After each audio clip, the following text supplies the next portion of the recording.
Today we rearrange some of our paths and add a geyser section to our river rapids ride. I'm Mostly Average Matt. This is Planet Coaster Hackberry Hills.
Hello and happy Monday, everyone. That means we are in Hackberry Hills, our custom scenario where we're putting it up and hopefully going to finish it and have an awesome scenario for you guys to try and complete yourself.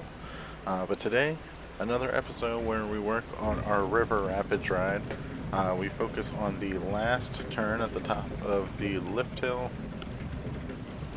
So it doesn't seem like there's a lot done. But there were some little intricate pieces, so all this greenery and trees and everything, that's newly added. We also added a little walkway for our team members. We forgot to add a door over here, but that's because this isn't finished yet. We still have a lot of work to do on the station. We did add a door over here. We now have a little watchtower. Kind of like another control booth type thing. This would be like a command center for the lift hill as well as this turn going into the station. These trees do obstruct the view, but I don't think that would be much of an issue, mainly because the rides like this are going to have cameras everywhere. So I'm not too concerned. I'm more focused on the visual appeal from other areas in the park with these trees, and they kind of block off some of the imperfections from this wooden turn here and everything. So I think they're going to stay. Maybe we'll move one, probably not. The biggest thing that we've done, and I struggle a lot on figuring out what to do with this turn. For a while I was thinking, wow, why don't we just do like the standard water tower that breaks and spills water over everyone. Well, I just couldn't figure out how that would fit into any type of theme or anything like that. So we did this rock thing, and the idea here is that this is going to be like geysers. So these geysers are going to shoot up as you go around here. Some will shoot over, some will just shoot up into the air, some will shoot out onto the pathway up here, but these geysers will just go off. We'll add a lot of steam in this area as well, so there's going to be a lot of triggered effects that I think will look really cool for this last turn. Is kind of like a finale to the ride. Then as you come back down, you go back by our tower here, you get this nice last little look at some more rocks. And this will have some cascading water. And if you didn't get wet enough on this one already, they're going to make sure that you get it on the end here as well. So you'll also notice we did a bunch of work with our paths. Originally I was trying to keep it all on the ground so I could remove the curb if I wanted to. That wasn't working for me. So what I did, I changed this to be like a little offshoot from the main path, and then it just comes and hugs our wooden barrier around here. So we'll obviously be switching out these railings because those railings are a little hideous. It'll also make it, whoa, how did we turn that way? But the railings will just kind of match with the wooden barrier here, so that'll make it look a lot more complete. There'll be some nice areas to see your friends that are on if you didn't ride. And then we'll also have a few geysers that will come up through here and just shoot up into the air, which will be pretty nice. Also add some benches along the side. We'll have some vista points so we can actually get some people standing and looking around here. This path is a little bit larger than the smallest path, not much. And then we have our queue line that I used a trick to try and get a bigger area here. It also made it be much more flat and consistent as it comes and connects to this, because the connection to the ground is not always that great. That's not bad for this game, so we'll just ignore the fact that his feet are completely soaked into the ground and there's no scenery to that. So there's nothing that I can do. The game allowed that, so I guess I will. And on this side, again, I think I made it. I didn't do. Oh god, computer. It didn't go bad. I did kind of smooth it out a little bit, but there's still a weird like hump thing there. So, yeah, it's okay. We will continue our wooden path. We'll make that so it goes over here. We may consider putting it on this side as well. Depending on how we organize the rest of this, we may actually try and add more pathing to this, because this might be pretty busy, but there's not going to be much else out here. Or maybe what we'll do is we'll bring up a little area here and have some little shops and stalls up on this little like ledge here. That would, I think, probably look pretty nice, but we'll figure it out in a future episode. We didn't do any work to our queue line, aside from this little bit where we just changed the entrance. We didn't do anything down here on this side of the queue line. We did make a pretty big change to our, to our station building. Rather than having it come straight down, it now just connects right up here. This will be some type of water feature, probably some more springs, probably add some trees in on this side too to kind of hide a little bit of this queue. I'm not looking forward to doing this part of the queue because this was a bitch. But yeah, so I'm not looking forward to that, but we will figure out something to do with the tarmac. I don't like this because it's sideways, so we may consider putting the other like path covers down just to hide it a little bit. And we didn't really do anything on the other side. We did switch out the concrete that we had in the bottom here. We switched the concrete to wood. We didn't do that around the whole thing because I didn't know how that was going to look, and I like it a lot more. So we will continue with that around the outside, and I will just have to figure out what to do with our big turn here. We'll probably just use some of the big wood beams and work it around just like we did this one, but yeah, we'll figure it out in the next one. But yeah, that's pretty much everything that we've done in this episode. Again, it's a shorter episode, and I'm sorry for that. We did get good work done. I'm really happy with the way it came out. But next, I'm hoping next episode, I just keep getting slammed at my real job. And then I live in Florida, so I was also being impacted by Hurricane Isaias, or whatever its name is. And then it really didn't even show up all that much. So I'm doing my best to try and keep going with this series. This is unfortunately the series that takes a little bit of a hit because I lose time, and this is I usually lose it over the weekend when I record this one. So we'll do our best moving forward. Hopefully I can get a big episode, and you know, if I'm lucky, maybe we can even get this completed in an episode or two. So we'll figure it out from there. But overall, I'm pretty happy with the progress that we got going on here. So again, thanks for watching. If you saw something you like, make sure you leave a like. If you saw something I could have done better, make sure you leave it in the comment section. And if you want to see some more awesome Planet Coaster content, make sure you check out my channel, Mostly Average Man. I got videos coming out every Monday, Wednesday, and Friday at 11 a.m. So again, thanks for watching, and I'll see you in the next one. Later.